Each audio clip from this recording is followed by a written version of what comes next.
மக்களை இந்த வீடியோ நம்ம என்ன பேச போகிறோம்னா, நான் எக்ஸ் வலைதள பக்கத்தில் பார்த்தீங்கன்னா டைரி எழுதுகிறது அப்படின்னு சொல்லி சாட்டையை வந்து கடந்து வந்துடுவோம் அப்படின்னு சொல்லி நான் ஒரு ரைட்டப் எழுதியிருப்பேன். அந்த ரைட்டப்பை பார்த்த சில தோழர்கள் பார்த்தீங்கன்னா டிஎம்ல வந்து இல்லை தோழரே, இதை நம்ம கடந்து வரக்கூடாது, இவர் 10 வகையான குற்றச்சாட்டை நம்ம மேலே முன் வச்சிருக்காரு, பார்க்குற பார்வையாளர்கள் அல்லது நாம் தமிழ் கட்சியோட தம்பிமார்கள்ட்ட இம்பாக்ட் ஏற்படுத்துறபடி பேசுகிறாரு, இது கண்டிப்பாக நம்ம இதை விட்டுட்டு போகக்கூடாது, நம்ம ஏதாவது ஒன்று பண்ணணும் அப்படின்னு சொல்லி நிறைய பேர் கேட்டாங்க.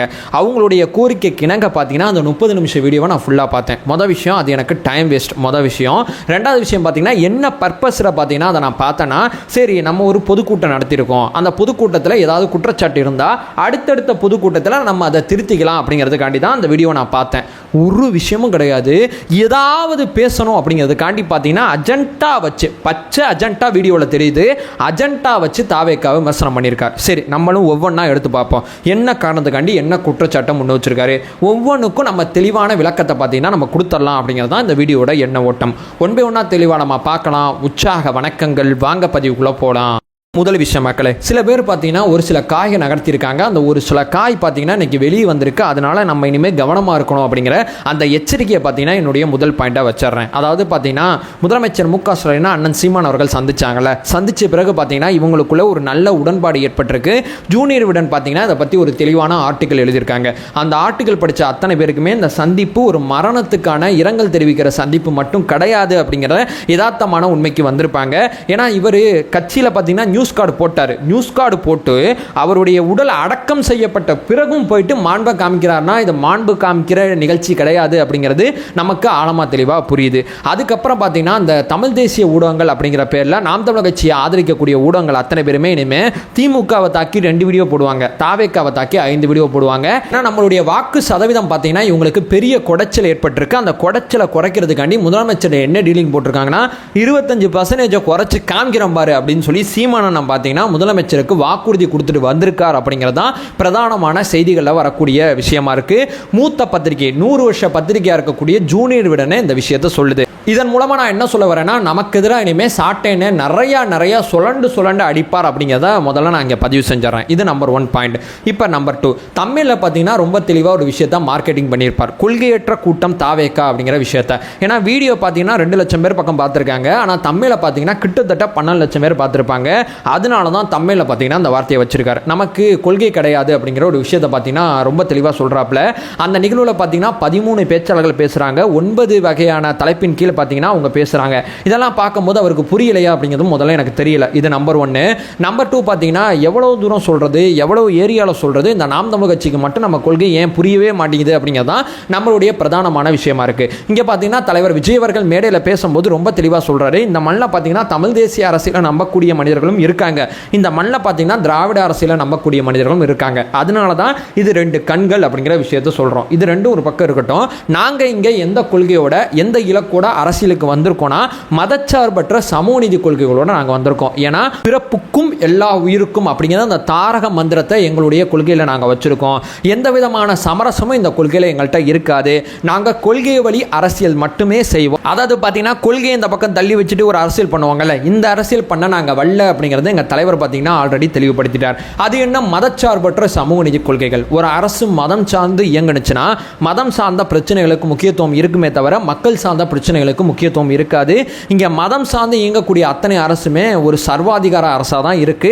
இப்போ இந்தியா பார்த்தீங்கன்னா ஒரு மதம் சார்ந்த அரசா இயங்குறதுக்கு தான் ஆளும் பிஜேபி காரங்க நிறைய ட்ரை பண்ணிக்கிட்டு இருக்காங்க. ஒரு அரசு மதச்சார்பற்ற அரசா இருக்கணும், அப்பதான் மக்கள் பிரச்சனைகள் பெரிய முக்கியத்துவம் கிடைக்கும் அப்படின்னு சொல்லி நிர்வாக ரீதியான அரசியலா அந்த அரசியல் இருக்கும்னு சொல்லி தான் நம்ம அதை நம்மளுடைய கொள்கையில நம்ம முன் வச்சிருக்கோம். அதே மாதிரி பார்த்தீங்கன்னா அத்தனை படிக்கட்டிலுமே சமூக நீதியை உறுதிப்படுத்தணும். அந்த சமூக நீதி அப்படிங்கிற வார்த்தை ரொம்ப ரொம்ப முக்கியமானது. இங்கே சமூக நீதி அரசுன்னு சொல்லுவாங்க, அதே நேரத்தில் பார்த்தீங்கன்னா சமூக நீதியை தாண்டி நடக்கக்கூடிய பிரச்சனைகளுமே இங்கே ஆளும் தரப்பு பார்த்தீங்கன்னா கேள்வி கேட்க மாட்டாங்க. வேங்க வெயிலில் நடக்கிறது, புல்லட் ஓட்டினா கையை வெட்டுறது, அது மட்டும் இல்லாமல் ஜாதி பாகுபாடு காரணமாக கொலை பண்ணிக்கிறது, அது மட்டும் இல்லாமல் ஜாதிவாரி கணக்கெடுப்பு எடுக்க சொல்லி நிறையா போராட்டம் பண்ணாலும் எடுக்காமல் இருக்கிறது, இந்த மாதிரி பார்த்தீங்கன்னா சமூக நீதி அரசுன்னு சொல்கிறாங்க. ஆனால் உண்மையான சமூக நீதியை அவங்க நிலைநாட்ட மாட்டாங்க. எங்கள் தலைமையிலான தலைமையிலான அரசு பார்த்தீங்கன்னா மதச்சார்பற்ற உண்மையான சமூக நீதியை உறுதி செய்கிற அரசாக இருக்கும். இந்த இலக்க நோக்கி தான் நாங்கள் வேலை பார்க்குறோங்கிறத 1000 தடவை கத்தியாச்சு. ஆனால் கொள்கையற்ற கூட்டம் தாவேக்கா அப்படின்னு சொல்லி தமிழில் பார்த்தீங்கன்னா மார்க்கெட்டிங் பண்ணியிருக்காப்புல. மூணாவது பிரதானமான விஷயம், சேலம் பார்த்திபன் அப்படிங்கிற நம்மளுடைய மாவட்ட செயலாளர் ஹைலைட் பண்ணுறது சாட்டைக்கு ஏன் பிடிக்கலங்கிறது நமக்கு தெரியல. அவரோட வீடியோக்கள் அவர் என்ன சொல்கிறாருன்னா, சேலம் பார்த்திபன்லாம் என்ன பெரிய ஆளா, மொழிபோர் தியாகியா, இல்லை சமூக நீதி போராளியா, இவர் பேரை சொன்னால் ஏன் கீழே இருக்கிறவங்களாம் கை தட்டுறான் அப்படின்னு சொல்லி ஒரு விஷயத்த சொல்கிறார். இங்கே பார்த்தீங்கன்னா ஒரு மாவட்ட பொறுப்பில் இருக்கிற ஒருத்தரை அந்த மேடையில் முதல்ல பேச வச்சுருப்பாங்க அந்த கூட்டத்தில். காரணம் என்னன்னா, அவ்வளவு இடர்பாடுகளை கடந்து அந்த கூட்டத்தை நடத்தினாரு. அந்த கூட்டம் நடத்துகிற அன்னைக்கு பார்த்தீங்கன்னா ஷடவுனை போட்டு விட்டாங்க. அந்த கூட்டத்துக்கு அனுமதி முதல்ல கொடுக்கல, 1 மாதம் அலைய விட்டாங்க. அதுக்கப்புறம் அந்த இடத்த தூய்மை பண்ணுறதுக்கு பெரும் போராட்டத்தை சந்திச்சாங்க. அங்கே குடிநீர் வசதியை செஞ்சு கொடுக்கறதுக்கு நிறைய விஷயங்களை பண்ணாங்க. கொக்கி போடாமல் பார்த்தீங்கன்னா ஜென்ரேட்டரை பயன்படுத்தி பார்த்தீங்கன்னா அந்த இடத்துல கூட்டத்தை நடத்திருப்பாப்ல. இதெல்லாம் பார்த்துட்டு பார்த்தீங்கன்னா சாட்டையனுக்கு ரொம்ப புகைச்சலாகி போச்சு போல. அவர் மேலே ஒரு விமர்சனம் முன்வைக்கிறார். இங்கே ஏன் மாவட்ட நிர்வாகி நாங்கள் ஹைலைட் பண்ணுறோம் அப்படிங்கிற ஒரு விஷயத்தை பார்த்தீங்கன்னா சாட்டையனுக்கு முதல்ல புரிய வைக்கணும். ஏன்னா நாம் தமிழர் கட்சியில் இந்த விஷயம் கிடையாது. நாம் தமிழர் கட்சியில் அண்ணன் சீமான் தான். சீமானனை தாண்டி அங்கே வேற யாருமே இருக்க மாட்டாங்க.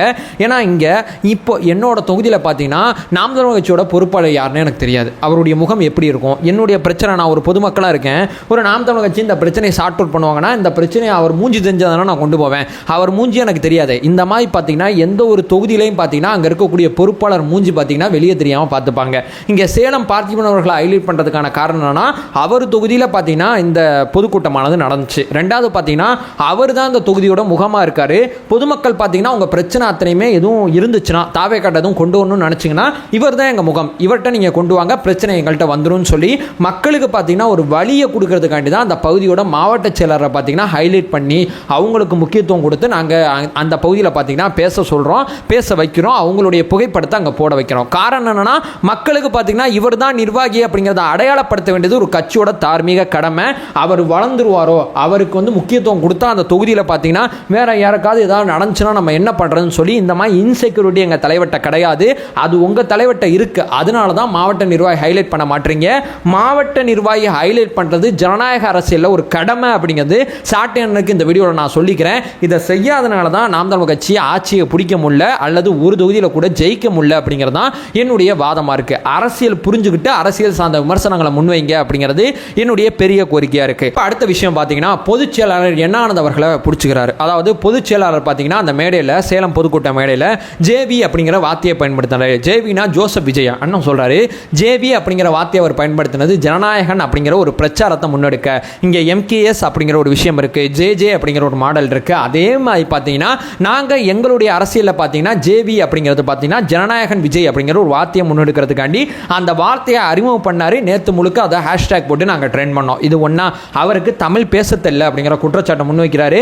ரெண்டாவது பார்த்தீங்கன்னா அவர் பார்த்தீங்கன்னா விஜயண்ணா பேரை பயன்படுத்த மாட்டார் அப்படிங்கிற குற்றச்சாட்டை முன்வைக்கிறார். இங்கே பார்த்தீங்கன்னா அவருக்கு பேச தெரியல அப்படிங்கிற குற்றச்சாட்டை நீங்கள் முன்வைக்கிறீங்கல்ல, அவர் எவ்வளோ தூரம் அவர் பேச்சில் முன்னேறி கொண்டு வர்றார் அப்படிங்கிறத அவர் பேச்சை தொடர்ச்சியாக பார்க்குறேன். நான் சொல்லுவேன், அவர் முதல்ல பேசுனதுக்கும் இப்போ பேசுறதுக்கும் எவ்வளோ பெரிய இம்பேக்ட் இருக்குது தெரியுமா? எவ்வளோ தூரம் பார்த்தீங்கன்னா தன்னுடைய பேச்சு அவர் மேம்படுத்திக்கிட்டு இருக்கார் அப்படிங்கிறத நான் கவனித்து கொண்டே இருக்கேன் அப்படிங்கிறது என்னுடைய முதல் பாயிண்டாக இருக்குது. ரெண்டாவது, பேச்சை நோக்கி நீங்கள் ஜோடி போடுறீங்கல்ல, அவர் உழைப்பை நோக்கி நீங்கள் ஜோடி போட முடியுமா? ஒரு நாளைக்கு கட்சி நிகழ்ச்சி 7 நிகழ்ச்சியை பார்த்தீங்கன்னா அவர் நடத்துகிறார். குறைந்தபட்சம் பார்த்தீங்கன்னா 5 நிகழ்ச்சியில் பங்கேற்கிறாரு. அவர் நினச்சிருந்தா 2-3 பங்கேற்றுட்டு அல்லது 2 பேர் கொடுத்துட்டு போயிடலாம். ஆனால் அவர் அப்படி கிடையாது. எல்லா நிகழ்ச்சியிலையும் பங்கேற்கணும், எவ்வளோ முடியுமோ உழைப்போம் நண்பா அப்படின்னு சொல்லி உழைத்து கொண்டே இருக்கார். அது மட்டும் இல்லாமல் அவரை மாதிரி ஒரு நிகழ்ச்சியை ஆர்கனைஸ் பண்ண முடியாது. ஒரு தலைவரோட எண்ண ஓட்டத்தை பார்த்தீங்கன்னா எவ்வளோ தூரம் அவர் வந்து சாத்தியப்படுத்துகிறாங்க அப்படிங்கிற அந்த தளபதிகள் இருப்பாங்கல்ல, அதன் மூலமாக தான் ஒரு கட்சி பார்த்தீங்கன்னா அடுத்த கட்டம் போகும். இங்கே சீமானே 100 விஷயம் சொல்லுவார், ஆனால் செயல்படுத்த அங்கே ஆள் இருக்க மாட்டாங்க. எங்கள் தலைவர் ஒரு வார்த்தை சொன்னாலும் அந்த ஒரு வார்த்தையை செயல்படுத்தக்கூடிய ஒரு தேர்ந்த நிர்வாகியாக பார்த்தீங்கன்னா எங்கள் பொதுச் செயலாளர் இருக்காரு. அதனால இந்த உழைப்புல சோடி போட்டு பார்க்கறது அப்படிங்கிறது சாட்டையனால் பண்ண முடியாது. ஏன்னா சாட்டையனம் போடுற உழைப்புக்கும் எங்கள் பொதுச் செயலாளர் போடுற உழைப்புக்கும் அதாவது மலைக்கும் மகடுக்கும் இருக்கக்கூடிய வித்தியாசம் அப்படிங்கிறத நான் இங்கே பதிவு செய்கிறேன். என்னப்பா கட்சி நிகழ்ச்சியெல்லாம் தொடங்கி வச்சா அவர் என்ன பெரிய ஆளா அப்படின்னு சொல்லி கேட்டிங்கன்னா, கட்சி நிகழ்ச்சி 7 நிகழ்ச்சி தொடங்கி வச்சாலும் பயன்படுறது பார்த்தீங்கன்னா பொதுமக்கள் தான். அதாவது அவர் நினச்சிருந்தா ஒரு மாதத்தில் பார்த்தீங்கன்னா ஒரு உதாரணத்துக்கு பார்த்தீங்கன்னா இப்போ 50 நிகழ்ச்சியில் தான் நான் பங்கேற்பேன்னு இருந்தால் 50 நிகழ்ச்சி மூலமாக தான் பொதுமக்களுக்கு நலத்திட்ட உதவிகள் போகும். ஆனால் அவர் தன்னை புஷ் பண்ணி பார்த்தீங்கன்னா ஒரு மாதத்துக்கு ஒரு நாளைக்கு 7 நிகழ்ச்சி, அது ஞாயிற்றுக்கிழமை சனிக்கிழமை நைட்டு காலைல எதை பக்கமும் உழைத்து கொண்டிருக்கிறார் அப்படிங்கிறது இங்கே நான் ஹைலைட் பண்ணுறேன். அதை தாண்டி பார்த்தீங்கன்னா மிக முக்கியமாக ஒரு விஷயத்தை சொல்கிறாரு. அவர் பார்த்தீங்கன்னா விஜய் நான் பேரை பார்த்தீங்கன்னா பயன்படுத்த மாட்டார் அப்படிங்கிற ஒரு குற்றச்சாட்டை முன்வைக்கிறார். இங்கே ஏன் அவர் பேரை பயன்படுத்த மாட்டார்னா, அவர் அவர் விஜய் அண்ணாவை பக்கத்துலேருந்து பார்த்துட்டு இருக்கார். இங்கே நான் ஒரு காலகட்டத்தில் அண்ணன் விஜய் என்னன்னு சொல்லி என்னுடைய வீடியோக்கெல்லாம் நான் நிறையா பேசியிருக்கேன். ஒரு காலகட்டத்துக்கு அப்புறம் தலைவர் விஜய் என்ன அப்படின்னு சொல்லி பேச ஆரம்பிச்சிட்டேன். ஏன் பேச ஆரம்பிச்சேன்னா, எனக்கு இயல்பாக வந்துச்சு. எங்கள் அண்ணன் மட்டும் கிடையாது, அவர் தலைவராக மாறிட்டார். அவர் வந்து இந்த வவு விஷயத்தை கையாண்டதாக இருக்கட்டும், பரந்தூர் பிரச்சனையை கையாண்டதாக இருக்கட்டும், இந்த லாக்அப் மரணத்தை கையாண்டதாக இருக்கட்டும், அது மட்டும் இல்லாமல் திமுகவை நோக்கி அவர் வைக்கிற விமர்சனங்களாக இருக்கட்டும், அவர் பயன்படுத்துகிற வார்த்தை, அவருடைய சொல்லாடல், அவர் அந்த போராட்ட குணம் அத்தனையுமே நான் கவனித்து பார்க்கும்போது இவர் நடிகர் கிடையாது, இவர் அண்ணன் கிடையாது, இவர் தலைவர் அப்படிங்கிற ஒரு சொல்லாடல் பார்த்தீங்கன்னா எனக்கு இயல்பாக வந்துச்சு. அதே மாதிரி தான் பொதுச் செயலாளர் என்னானது அவர்களும். அவர் பார்த்தீங்கன்னா பக்கத்துலேருந்து விஜய் அண்ணாவை பார்க்குறாரு, அவருடைய செயல்பாடுகளை கூர்ந்து கவனிக்கிறாரு. என்னப்பா அவர் 200-300 கோடியை விட்டு அரசியல் வரேங்கிறாரு அப்படிங்கிற ஒரு விஷயமானது இம்பாக்டை ஏற்படுத்துது. அதுக்கப்புறம் அவருடைய அந்த மக்கள் சந்திப்புக்கு சார்ந்து அவர் திட்டமிடுற விஷயங்களாக இருக்கட்டும், மக்கள் மேலே வச்சிருக்கக்கூடிய அன்பாக இருக்கட்டும், இந்த லாக்அப் டெத் விஷயத்தில் பார்த்தீங்கன்னா அத்தனை குடும்பத்தையும் தலைமை அலுவலகத்தில், தாவேக்காவோட தலைமை அலுவலகத்தில் பார்த்தீங்கன்னா சந்திக்கும் போது அந்த மனுஷன் உடஞ்சு அழுகும் போது அதை தேர்த்துனது பொதுச் செயலாளர் தான் அப்படிங்கிறது ராஜ்மோகன் அண்ணன் வெளியே சொன்னாப்புல. இந்த மாதிரி பார்த்தீங்கன்னா பக்கத்துலேருந்து அவரை பார்த்துக்கிட்டே இருக்கும்போது இந்த மாதிரி ஒரு மனுஷன் கிடைக்கவே மாட்டார். தூரத்தில் இருக்கிற எனக்கே இவ்வளோ இம்பாக்ட் ஏற்படுது. அப்போ பக்கத்துலேருந்து பார்க்குற ஒருத்தர் மரியாதை காரணமாக தான் அவரோட பேரை பயன்படுத்தாமல் இருக்காரே தவிர அதற்கு நீங்கள் அடிமைத்தனம் அந்த மாதிரி 10 காரணங்களை முன் வச்சிங்கன்னா அதெல்லாம் கிடையாது. என்னப்பா இப்படி ஒரு மனுஷன் அப்படிங்கிற ஒரு மரியாதை இருக்குது பார்த்தீங்களா, அந்த மரியாதை காரணமாக தான் பயன்படுத்தாமல் இருக்காங்க. தாவேக்காவை நோக்கி நாம் தமிழர் கட்சியோட தலைமை ஒருங்கிணைப்பாளர் சீமான் அவர்கள் பல்வேறு இடத்துல பேசினாலும் இங்கே தாவேக்கால இருக்கக்கூடிய மிக முக்கியமான நபர்கள் அத்தனை பேருமே அண்ணன் சீமான் அப்படிங்கிற வார்த்தையை நாங்கள் அதிகமாக பயன்படுத்துறதுக்கு என்னுடைய வீடியோக்கள் அத்தனையுமே, ஏன் இந்த வீடியோக்களில் கூட நீங்கள் கவனிச்சு பார்த்தீங்கன்னா அண்ணன் சீமான் அப்படிங்கிற வார்த்தை தான் பயன்படுத்தியிருப்பேன். அதற்கு காரணம்னா அவரை சீமான் அப்படின்னு சொல்லி உரிமையில் சொல்கிறதுக்கு எனக்கு ரொம்ப நேரம் ஆகாது. அவர் மேலே இருக்கக்கூடிய மரியாதை காரணமாக தான் அண்ணன் சீமான் அப்படிங்கிற வார்த்தையை பதிவு செய்கிறோம். அதே மாதிரி பார்த்தீங்கன்னா பொதுச் செயலாளர் அவர்கள் விஜய் அண்ணா பேரை குறிப்பிடாமல் பேசுறதுக்கு அவர் மேலே இருக்கக்கூடிய மரியாதை மட்டும்தான். அந்த மரியாதை நாளுக்கு நாள் பக்கத்துலேருந்து பார்த்ததுனால தான் அவரால் அந்த பேரை சொல்ல முடியல. பேர் சொல்றது கூட அவர் அவமரியாதையாக கருதுறாரு. பேர் சொல்ல அளவு கூட நான் இன்னும் வளரல அப்படின்னு சொல்லி பொதுச் செயலாளர் நினைக்கிறாரு. அதனால தான் அவர் பேரை வந்து குறிப்பிட மாட்டார் அப்படிங்கிறது என்னுடைய தனிப்பட்ட புரிதலாக இருக்கு. அடுத்து பார்த்தீங்கன்னா ஆதவோஜனா அவர்கள் பார்த்தீங்கன்னா தமிழ் திணறி பேசுறாரு, தமிழ் பேச தெரியல அப்படிங்கிற குற்றச்சாட்டம் முன்வைக்கிறார். ஆதவோஜனா பார்த்தீங்கன்னா ஒரு டிஸ்டர்ப்டு சைல்டு. இதையே அவர் நிறைய விஷயத்தில் சொல்லியிருப்பார். அவர் தாயோட மரணம் காரணமாக அவர் அரசியலுக்கு வந்தார். அவருடைய தாயோட தற்கொலையை நேராக பார்த்ததுனால இப்போ வரைக்கும் பார்த்தீங்கன்னா ஒரு டிஸ்டர்ப்டு சைல்டாக இருக்காரு. சில நேரங்களில் பார்த்தீங்கன்னா ரொம்ப பதட்டப்படும் போது, குறிப்பாக பார்த்தீங்கன்னா கூட்டத்தை பார்த்து ரொம்ப பதட்டப்படுறாரு. நிதானத்துக்காண்டி பார்த்தீங்கன்னா பேனாவை கையில் வச்சுக்கிறாரு. நானும் என்னுடைய குடும்பத்தில் ஒரு மரணத்தை கடந்து வர்றதுக்காண்டி என்னுடைய வீடியோக்களில் கொஞ்ச நாள் பேனாவை கையில் வச்சிருப்பேன். இது பேனா கையில் வச்சுக்கிறது அறிவாளித்தனத்தை ப்ரூவ் பண்ணுறது கிடையாது. இந்த பேனா கையில் இருக்கும்போது கவனம் முழுக்க அந்த பேனாவில் இருக்கும், பேச வேண்டிய அந்த கண்டென்ட்ல இருக்கும், வேற எந்த சிந்தனையும் நமக்கு போகாது. அதனால இந்த பேனா நமக்கு உதவி பண்ணும். அதனால தான் இந்த பேனாவை நம்ம கையில் வச்சிருக்கோம். அவருடைய நோக்கம் அத்தனையுமே தூய்மையானது. அவருடைய தாயே இறந்து போயிட்டாங்க அப்படிங்கிறத தேடி பார்க்குறாரு. அதற்கு காரணம் அரசியல்னு சொல்லி அவருக்கு தெரியுது. அதனால அரசியலை படிப்பாக எடுத்து படித்து விட்டு அரசியல் காலத்துக்கு வந்தவர் அப்படிங்கிறத நான் இங்கே பதிவு செய்ய விரும்புகிறேன். அது மட்டும் இல்லாமல் பார்த்தீங்கன்னா அஜித்குமார் அவர்கள் சம்மந்தப்பட்ட விஷயத்தில் ஏத்தாப்புல உட்காந்தானே பார்த்தீங்க பிகேன் உச்சில் எவ்வளவு தெளிவாக தன்னுடைய நிலைப்பாடை பார்த்தீங்கன்னா ரொம்ப சூப்பராக பார்த்தீங்கன்னா உணர்வு ரீதியாக ஆதவோஜனா அவர்கள் பேசியிருப்பாங்கிறத சாட்டேன்னு பிகேன் உச்சில் எய்த்தாப்புல உட்காந்தே அந்த உரையாடலை கேட்டார். அப்படி இருந்தும் அவருக்கு தமிழ் பேச தெரியல அப்படிங்கிற ஒரு வார்த்தையை சொல்கிறாங்க. அவர் வந்து தன்னை மேம்படுத்திக்கிட்டே இருக்கார். அந்த கூட்டத்தை பார்க்கும்போது பதட்டம் அடைய வேணாம், ஏன்னா அவர் ஒரு டிஸ்டர்ப்டு சைல்டாக இருக்கார். அதனால பார்த்தீங்கன்னா அதை தாண்டி அவர் பயணிக்கணும்னு நினைக்கிறாரு. ஆவேக்கால மேடையில் பேசக்கூடிய அத்தனை பேருமே பார்த்தீங்கன்னா இப்போ தான் மேடை ஆரம்பிச்சிருக்காங்க. அது கட்சியோட மண்டல முதல் பொதுக்கூட்டம் தான், அதாவது கொள்கை விளக்க பொதுக்கூட்டம் தான். அதுக்குள்ளேயும் பார்த்தீங்கன்னா ஒரு 50 வருஷ கட்சியில் பயணிச்சு விட்டு தமிழ் பேச தெரியல அப்படிங்கிறதா இருக்கட்டும், அதாவது பார்த்தீங்கன்னா ஒரு 10 வருஷம் அரசியல் அனுபவம் இருக்குது, மேடை தோறும் பேசிக்கிட்டு இருக்கோம், அப்படியே எங்களுக்கு தமிழ் பேச தெரியல அப்படிங்கிறதா இருக்கட்டும், இந்த மாதிரி விஷயத்தை தான் முன் வைக்கிறீங்க. நேற்று ஆரம்பித்த கட்சி பஸ் இப்போ தான் எமர்ஜ் ஆகி வந்துகிட்டு இருக்கோம். இப்போ தான் நாங்கள் புதிய பேச்சாளர்கள்லாம் எங்கள் மேடைக்கு வர ஆரம்பிச்சிருக்காங்க. இப்போ தான் நாங்கள் பேச ஆரம்பிச்சிருக்கோம். இப்போ தான் எளிய வீட்டு பிள்ளைகள் நிறைய அரசியலை பயணிக்க ஆரம்பிச்சிருக்கோம். அதுக்குள்ளேயும் பார்த்தீங்கன்னா ஒரு திராவிட கட்சியை நோக்கி வைக்கிற விமர்சனத்தை பார்த்தீங்கன்னா எங்கள் மேலேயும் பார்த்தீங்கன்னா போகிற போக்கில் பார்த்தீங்கன்னா சாட்டேன்னு அவர் வீடியோவில் தூக்கி போட்டு போகிறார் அப்படிங்கிறது என்னுடைய பிரதானமான விஷயமா இருக்குது. அடுத்து பார்த்தீங்கன்னா தேங்காய் விமர்சனம். அந்த தேங்காவை பார்த்து அவ்வளோ கிண்டல் பண்ணுறீங்கல்ல, அங்கே பார்த்தீங்கன்னா ஒரு மாநில பொறுப்பில் இருக்கிறவங்களோ அல்லது ஒரு மாவட்ட நிர்வாகியோ தேங்காய் வச்சு இப்படி செய்யலை. அதை தாண்டி பார்த்தீங்கன்னா அங்கே இருக்கக்கூடிய ஒரு தாவேக்காவோட ஒரு தூய்மையான தொண்டன் தான் இந்த விஷயத்தை பண்ணாங்க. ஏன்னு சொல்லி கேட்டிங்கன்னா முதல் கூட்டம் நடத்த போகிறோம், இவ்வளோ பேர் வந்துட்டாங்க, மேடையில் பேசக்கூடியவங்க அத்தனை பேர் வந்துட்டாங்க, மழை இப்படி சிரமப்படுத்துறது, என்ன பண்ணுறது, என்ன செய்கிறது, என்ன பண்ணால் அந்த மழை நிற்கும், என்ன செய்யலாம் அப்படின்னு சொல்லி அவர் யோசிக்கும் போது பார்த்தீங்கன்னா தனக்கு தெரிஞ்ச ஒன்று அவர் செய்கிறார். அது தப்பு, சரி, அது ரெண்டாவது, அதில் எனக்கு உடன்பாடு இல்லை. நான் போன வீடியோவில் சொல்லிட்டேன், அது தவிர்க்கப்பட வேண்டியதுங்கிறத நான் சொல்லிட்டேன். ஆனால் அந்த தோழரோட எண்ணமானது தூய்மையானது. அதை எடுத்து போட்டு இவ்வளோ கேவலமாக நீங்கள் பேசுகிறீங்க. ஒரு தாவேக்காவோட ஒரு மாவட்ட நிர்வாகி அல்லது பார்த்தீங்கன்னா ஒரு மாநில பொறுப்பாளர் என்னங்க கொள்கையை இப்படி வச்சுக்கிட்டு ஒரு கொள்கை பரப்பு செயலாளரே இந்த வேலை பார்க்குறீங்க அப்படிங்கிற ஒரு விஷயத்த நீங்கள் சொன்னீங்கன்னா நியாயமாக நாங்கள் ஏற்றுக்கிறோம். அது பார்த்தீங்கன்னா ஒரு தூய்மையான தொண்டன் செஞ்ச ஒரு வேலை, அதை இவ்வளோ கிண்டல் பண்ண வேண்டிய அவசியம் கிடையாது. தேடி பார்த்தீங்கன்னா நிறைய இடத்துல நிறைய பேர் இதை பண்ணிக்கிட்டு இருக்காங்க. அதை நான் வந்து ஒரு மூட நம்பிக்கைன்னு சொல்லி ஒரு வீடியோவில் சொல்லியிருப்பேன். ஆனால் சில தோழர்கள் பார்த்தீங்கன்னா என்ன சொன்னாங்கன்னா, அது என்னோட நம்பிக்கை பஸ் அப்படிங்கிற ஒரு விஷயத்தை சொல்கிறாங்க. நம்புறவங்களுக்கு அது நம்பிக்கையாக இருக்கட்டும், எனக்கு அதில் நம்பிக்கை இல்லை அப்படிங்கிற ஒரு ஸ்டாண்டுக்கு நான் வந்துடுறேன். மூட நம்பிக்கை அப்படிங்கிற வார்த்தையை பயன்படுத்தினது சில பேரை காயப்படுத்தியிருக்கு, நான் பயன்படுத்தினது சில பேரை காயப்படுத்தியிருக்கு. அதை நான் திரும்பி வாங்கிக்கிறேன் அப்படிங்கிறத நான் இங்கே சொல்லிடுறேன். அது ஒரு தூய்மையான தொண்டனோட ஒரு நிலைப்பாடு அப்படிங்கிற ஒரு விஷயத்தை நான் சொல்கிறேன். அதை இவ்வளோ கிண்டல் பண்ண வேண்டிய அவசியம் கிடையாது அப்படிங்கிறது என்னுடைய விமர்சனமாக இருக்குது. அதை தாண்டி பார்த்தீங்கன்னா தாவேக்கா பெரிய ஆபத்து அப்படிங்கிற ஒரு விஷயத்தை பார்த்தீங்கன்னா இவர் சொல்கிறாரு. எங்கள் முதலமைச்சரை மீட் பண்ணிட்டு வந்து இவர் வந்து வீடியோ கால் போட்டுக்கிட்டு இருக்காரு. அஜெண்டா வச்சு வேலை செய்கிற இவர் ஆபத்தா நாங்கள் ஆபத்தா? எல்லா பிரச்சனைகளுக்கும் பார்த்தீங்கன்னா அரசியலுக்கு உட்பட்டு தீர்வுகளை சொல்லக்கூடிய எங்கள் தலைவர் ஆபத்தா, அல்லது எந்த பிரச்சனைக்கும் மேடையில் பேசுகிற அந்த மேடை நாகரிகத்துக்காண்டி கைத்தட்டுக்காண்டி பேசுகிற இவரோட தலைவர் ஆபத்தா? அதை தாண்டி பார்த்தீங்கன்னா எப்போதுமே இந்திய அரசியலுக்கு உட்பட்டு இந்த போராட்டத்தின டைமிங்காக நிப்பாட்டு, ஏன்னா உள்ளே போய் மீட் பண்ணக்கூடாத, பறந்து உள்ள வெளியே நின்று மீட் பண்ணுறேன். எந்த ஒரு இடத்துலையுமே இந்திய அரசியலமைப்பை மீறாமல் அரசியல் பண்ற எங்க தலைவர் ஆபத்தா? எந்த ஒரு பிரச்சனைக்குமே இந்திய அரசியலமைப்புக்கு உட்பட்டு தீர்வுகளை சொல்லாத இவர் ஆபத்தா? அதாவது பார்த்தீங்கன்னா இவர் ஆட்சிக்கு வந்தா பார்த்தீங்கன்னா, எங்க தலைவர் ஆட்சிக்கு வந்தா பார்த்தீங்கன்னா மக்களுக்கு தேவைப்படுற அத்தனை திட்டங்களுமே கொண்டு வருவார். ஆனால் இவர் ஆட்சிக்கு வந்தால் என்னமா பண்ணுவார்? பக்கத்து மாநிலங்கள் அத்தனை பேருமே வேறு மொழிக்காரங்க அப்படிங்கிற ஒரே காரணத்துக்காண்டி பார்த்தீங்கன்னா உரண்டை இழுத்துருவார், சண்டை இழுத்துருவார் அப்படிங்கிறத நான் இங்கே சொல்கிறேன். அதாவது பார்த்தீங்கன்னா கொஞ்ச நாளைக்கு முன்னாடி சொன்னார்ல, தண்ணி தரனா கரண்டை நிப்பாட்டுவேன் அப்படிங்கிற விஷயத்த சொன்னார்ல. இந்த மாதிரி கதைகள்லாம் நம்பிக்கொண்டு தம்பிகள் இருந்து கொண்டே இருங்க. அரசியலமைப்புக்கு உட்பட்டு இங்கே ஆட்சி நடத்தினா மட்டும்தான் ஒரு மாநில அரசா இங்கே நீடிக்க முடியும் அப்படிங்கிற உண்மையை நான் இங்கே பதிவு செய்கிறேன். கச்சத்தீவை எப்படி மீட்பீங்க? நெய்தல் படையை கூட்டு போய் மீட்பேன் அப்படிங்கிற விஷயத்த சொல்கிறாரு. நெய்தல் படையை கூட்டு போய் மீட்பீங்களா? இந்த மாதிரி ஒவ்வொரு விஷயத்துக்கும் நீங்கள் உள்ளே போய் பார்த்தீங்கன்னா, அதாவது விவசாயம் அரசு பணி அப்படிங்கிறத நான் சிரிக்கலை. அதாவது பார்த்தீங்கன்னா இதை வந்து சாத்தியப்படுத்த முடியாது. தேடி பாருங்க, படித்து பாருங்க. ஏன் விவசாயம் இப்போ வரைக்கும் ப்ராஃபிட்டபிளாக இல்லை அப்படிங்கிறத தேடி பாருங்க. இங்கே மன்மோகன் சிங் அவர்கள் ஒரு கட்டுரை எழுதியிருப்பாங்க. அந்த கட்டுரை என்ன சொல்லியிருப்பாங்கன்னா, இங்கே விவசாயி ப்ராஃபிட்டபிளாக இல்லாத காரணம் என்னன்னா, நிறையா நம்ம தண்ணீர் விவசாயத்தில் இருக்கோம். நமக்கு தேவைப்படுற உணவை நம்ம பிற நாட்டுகிட்ட வாங்க வேண்டிய அவசியம் கிடையாது. நம்மளே வந்து நமக்கு தேவைப்படுற உணவை உருவாக்கிடுறோம். அதை தாண்டி பார்த்தீங்கன்னா நம்ம உணவுகளை பார்த்தீங்கன்னா பிற மாநிலத்துக்கும் பிற நாட்டுக்கும் பார்த்தீங்கன்னா நம்ம ஏற்றுமதி பண்ணிட்டு இருக்கோம். அதே நேரத்தில் பார்த்தீங்கன்னா இங்கே நிறைய விவசாயிகள் நிறைய மகசூல் இருக்கு. குறைந்த விவசாயிகள் அதிக மகசூல் இருந்தால் மட்டும்தான் அது ப்ராஃபிட்டபிளாக இருக்கும்னு சொல்லி மன்மோகன் சிங் அவர்கள் பேசியிருப்பாங்க.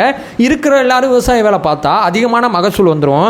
அதிகமான மகசூல் வந்தால் சீமானனா அதை எப்படி ப்ராஃபிட்டபிளாக கொண்டு போவார்? எப்படி ஏற்றுமதி பண்ணுவார்? இவர் வந்து 4 பேரை போட்டு போய் பேசிட்டுவானா வாங்கிடுவாங்களா? எனக்கெல்லாம் இவரோட அரசியலே சத்தியமாக புரியல. இவர் ஆபத்தா எங்கள் தலைவர் ஆபத்தா அப்படிங்கிறத நான் இங்கே கேட்க விரும்புகிறேன். வீடியோட கடைசியாக நான் என்ன சொல்ல வரேன்னா, இன்னும் நிறையா சாட்டை இன்னும் நிறையா இருக்குது. உங்கள் வீடியோவில் சொல்கிறீங்க நாங்கள் தான் காமெடி பீஸா, நாங்கள் ஆட்சி அதிகாரத்தை நோக்கி எவ்வளோ பார்த்துட்டு இருக்கோம். அதிகாரத்துக்கு வர்றதுக்கு இன்னும் 4 மண்டல பொதுக்கூட்டங்கள் நடத்த வேண்டியது இருக்குது. 120 மாவட்டத்தில் பொதுக்கூட்டம் நடத்த வேண்டியது இருக்குது. நடத்தி கொண்டு இருக்கோம். சில இடத்துல ஒரு மாநில மாநாடு ஒன்று நடத்த போகிறோம். அதுக்கடுத்து மக்கள் சந்திப்பு நடத்த போகிறோம். அதை தாண்டி பார்த்தீங்கன்னா ஒவ்வொரு கிளை கழகத்திலையும் பார்த்தீங்கன்னா கூட்டம் நடத்த 12,000 கிளை கழக கூட்டங்கள் நடத்துறதுக்கு திட்டமிட்டிருக்கோம். அதிகாரத்தை நோக்கி எவ்வளோ பார்த்துட்டு இருக்கோம். நீங்கள் மாட்டுக்கு விழா நடத்துறது, மரத்துக்கு விழா நடத்துறது, மரத்து மேலே ஏறி கல்லை இறக்குறது, உங்கள் நோக்கத்தை நான் தப்பா சொல்ல. இந்த நோக்கம் மூலமா அதிகாரத்துக்கு வர முடியுமா? இந்த நோக்கம் அப்படிங்கிற ஒரு விஷயத்தை வச்சு இப்ப திமுக எதிராக விஷயங்கள் பேசி அதிகாரத்துக்கு வர முடியுமா? மரம் ஏறுறது மூலமா அதிகாரத்துக்கு வர முடியுமா? நீங்க அதிகாரத்துக்கு வந்து ஒரு ஜீவோ போட்டீங்கன்னா மரம் ஏற அந்த போராட்டத்தை நீங்க நடத்த வேண்டிய அவசியமே கிடையாது. கவன ஈர்ப்புக்காண்டி பண்ணி காமெடி பீஸா மாறிக்கொண்டிருக்கிறீங்க. உங்களோட ஓட் பர்சன்டேஜை நீங்களே குறைக்கிறதுக்கு என்ன செய்யணுமோ அதை நீங்களே செஞ்சுக்கிட்டு இருக்கீங்க அப்படிங்கிறதான் என்னுடைய விமர்சனமா இருக்கு. சாட்டை என்ன இன்னும் நிறையா இருக்குண்ணே, நிறைய விஷயம் செய்ய போறோம். உட்காந்து எல்லாத்துக்கும் பேசுங்க, எல்லாத்துக்கும் பண்ணுங்க. நீங்க யாருங்கிறத கூடிய சீக்கிரம் பார்த்தீங்கன்னா அம்பலப்பட்டு போவீங்க அப்படிங்கிற விஷயத்த சொல்லிடுறேன். கொஞ்ச நாளைக்கு முன்னாடி உங்களுடைய பேச்சு சரியில்லை அப்படின்னு சொல்லி உங்கள் கட்சியை சொல்லிடுச்சு. என்னுடைய பேச்சுக்கும் என்னுடைய கட்சிக்கும் இவரோட சேனலுக்கும் சம்மந்தம் இல்லைன்னு சொல்லி உங்கள் கட்சியை சொல்லிடுச்சு. அப்படி இருந்தும் திருந்த மாட்டேன் அப்படின்னு சொல்லி அஜெண்டா வச்சு வேலை பார்த்தீங்கன்னா இழக்க போகிறது உங்களுக்கு தான், இழப்பு எங்களுக்கு கிடையாது அப்படிங்கிற ஒரு விஷயத்தை சொல்லிட்டு இந்த வீடியோ நான் எண்ட் பண்ணிக்கிறேன். நம்ம சேனலை ஃபர்தராக ஃபாலோ பண்ணிங்கன்னா பொலிட்டிக்கல் சார்ந்து மிக முக்கியமாக பல்வேறு விதமான விஷயத்தை நம்ம பேசிகிட்டு இருக்கோம். நம்மளோட ஒரே நோக்கம் அறியாமை அகற்ற வேண்டும், அறியாமை அகற்றப்பட வேண்டும். Thank you so much.